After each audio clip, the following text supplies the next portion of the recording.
الحمد للہ رب العالمین والعاقبۃ للمتقین والصلاة والسلام علی سید الانبیاء والمرسلین وعلی آلہ واصحابہ اجمعین، اما بعد۔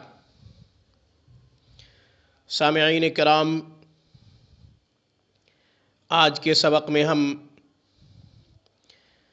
ان مریضوں کا علاج اور ان کی صحت یابی کے لیے قرآن کریم سے وظیفہ منتخب کر کے آپ کی خدمت میں پیش کر رہے ہیں۔ جو مرد و خواتین یہ کہتے ہیں کہ حکماء سے علاج کروایا، ڈاکٹروں سے بھی دوائیاں لیں، مختلف عاملین کے پاس گئے، پھر بھی کوئی افاقہ نہیں ہوا، ان کے لیے الحمدللہ ثم الحمدللہ ایک وظیفہ جو سالہ سال سے ہمارے تجربے میں ہے، ہم آپ کی خدمت میں پیش کر رہے ہیں۔ وہ یہ ہے کہ پارہ نمبر 28 کی پہلی سورت، سورہ مجادلہ، جو مریض یرکان میں مبتلا ہو یا کسی بھی مرض میں مبتلا ہو اور اسے افاقہ نہ ہو رہا ہو، 3 مرتبہ خود تلاوت کرے، پانی پہ دم کرے اور وہ پانی پی لے۔ روزانہ کی بنیاد پہ یہ عمل کیا جائے گا، 40 روز تک یہ عمل جاری رہے گا۔ انشاءاللہ مریض 40 دنوں سے پہلے اللہ کے فضل و کرم سے صحت یاب ہو جائے گا۔ مریض اگر خود پڑھ سکتا ہے تو بہت اچھی بات، ورنہ اس کی بیٹی یا بیٹا یا کوئی بھی اقربا میں سے جو قریبی رشتہ دار اس کی نگرانی یعنی اس کی نگہداشت کے لیے موجود ہو، وہ پڑھے، پانی پہ دم کرے، 3 مرتبہ سورہ مجادلہ، انشاءاللہ پانی وہ پلا دے۔ روزانہ کی بنیاد پہ دم کرنا ہے، روزانہ کی بنیاد پہ وہ پانی پلانا ہے۔ انشاءاللہ مایوس العلاج مریض جو ہر جگہ سے تھک چکا ہوگا، انشاءاللہ اللہ کے فضل و کرم سے ٹھیک ہو جائے گا۔ مریض کو صدقہ بھی کرتے رہنا چاہیے۔ اللہ جل شانہ کے پیارے حبیب سید المرسلین والآخرین جناب محمد الرسول اللہ صلی اللہ علیہ وسلم کا ارشاد گرامی ہے کہ صدقہ بری موت کو دور کرتا ہے، اللہ کے غضب کو ٹھنڈا کرتا ہے۔ بیماریاں بعض دفعہ آزمائش بن کر آتی ہیں، بعض دفعہ گناہوں کی وبال کے طور پر ہمارے اوپر مسلط ہوتی ہیں۔ اللہ جل شانہ بیمار کے بہت زیادہ قریب ہوتے ہیں۔ بیمار جو کراہتا ہے اور اللہ کو پکارتا ہے، ایک دفعہ لفظ اللہ کہنے والے کو لاکھ دفعہ اللہ کہنے کا اللہ جل شانہ اپنی طرف سے اجر عطا فرما دیتے ہیں، کیونکہ بیمار کے اللہ زیادہ قریب ہوتے ہیں۔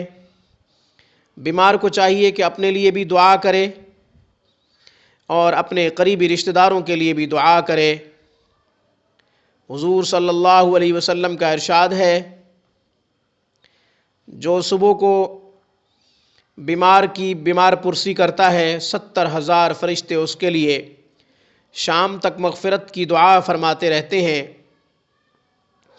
جو شام کو بیمار پرسی کے لیے جاتا ہے، کسی مریض کی بیمار پرسی کے لیے، فرشتے صبح تک اس کے لیے مغفرت کی دعا میں مصروف رہتے ہیں۔ 70,000 فرشتے اس کے لیے مغفرت کی دعا کرتے ہیں۔ کتنی بڑی فضیلت ہے بیمار کی بیمار پرسی کرنا، کتنا بڑا اجر ہے۔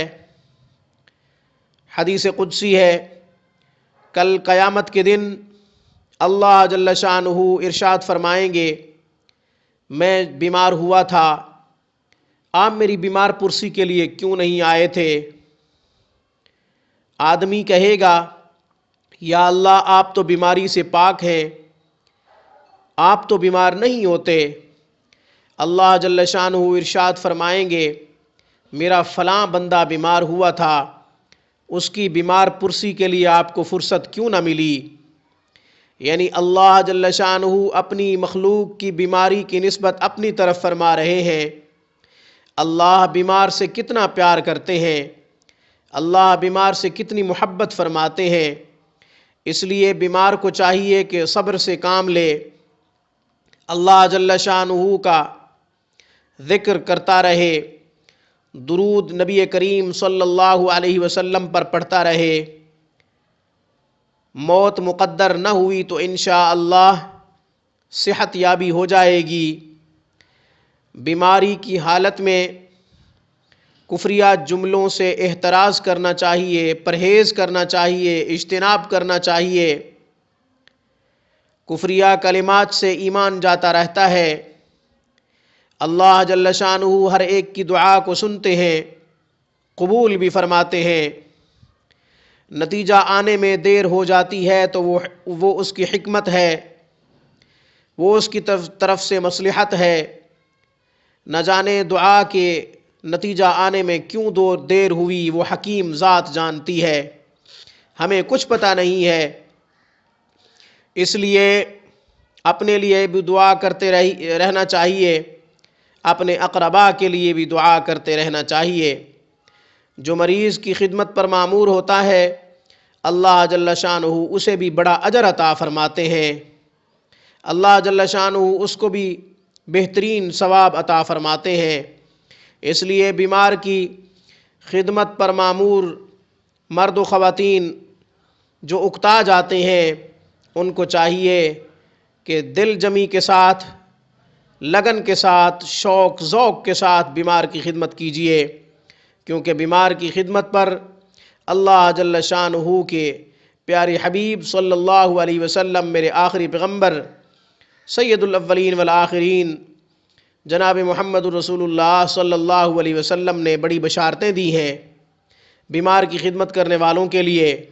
انشاءاللہ پھر کسی سبق میں بیمار کی خدمت کرنے والوں کے حوالے سے فضائل ذکر کریں گے۔ آج میں نے صرف اتنا بتلایا ہے کہ جو مریض اپنی بیماری سے تھک چکا ہے، علاج کرا کرا کے تنگ آ چکا ہے، وہ سورہ مجادلہ کی تلاوت کرے 3 مرتبہ روزانہ۔ پارہ نمبر 28 کی پہلی صورت ہے، 3 مرتبہ تلاوت کر کے پانی پہ دم کرے، وہ پانی خود پیے۔ اگر خود نہیں پڑھ سکتا، زیادہ ہی کسی مرض میں مبتلا ہے، تو جو اوپر نگرانی پر مامور ہیں، خدمت کے لیے جو مامور ہیں، ان کو چاہیے کہ وہ مریض کو پانی پر دم کر کے سورہ مجادلہ 3 مرتبہ روزانہ دم کر کے دیں اور پلائیں۔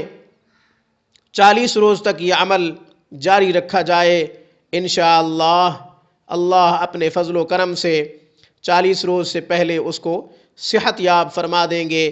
موت مقدر نہ ہوئی تو مرض جاتا رہے گا۔ کوئی ایسا مرض نہیں جس کا علاج دنیا میں نہ ہو۔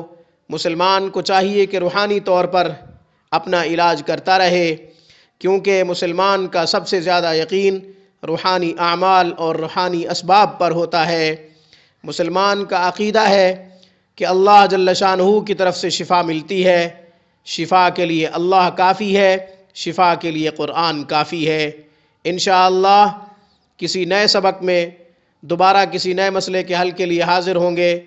تب تک کے لیے وقول قولی ھذا واستغفر اللہ وآخر دعوانا ان الحمد للہ رب العالمین۔